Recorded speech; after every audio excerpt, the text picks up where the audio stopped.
குருபியோ நமக. இறப்பு என்பது முடிவும் அல்ல, இருப்பது என்பது நிரந்தரமும் அல்ல.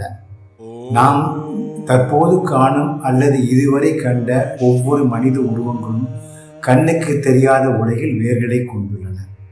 வடிவங்கள் மாறலாம், ஆனால் சாராம்சம் மட்டும் அப்படியே இருக்கும்.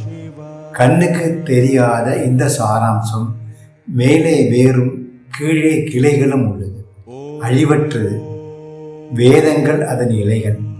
இதை அறிபவனே வேதத்தை அறிந்து அழிவற்ற தன்மையை எழுதுகிறான் என்று பகவத்கீதை அத்தியாயம் 15 ஸ்லோகம் 1 சொல்லப்பட்டிருக்கிறது.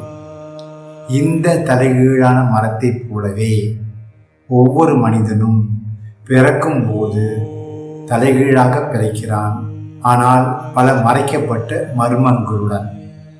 எனவே இந்த சாராம்சம் மர்மம் ஒருவரால் உணரப்படாத வரை வடிவங்களில் மாற்றம் இறப்பு என்னும் நிகழ்வாக இடைவிடாது நிகழ்ந்து கொண்டே தான் இருக்கும்.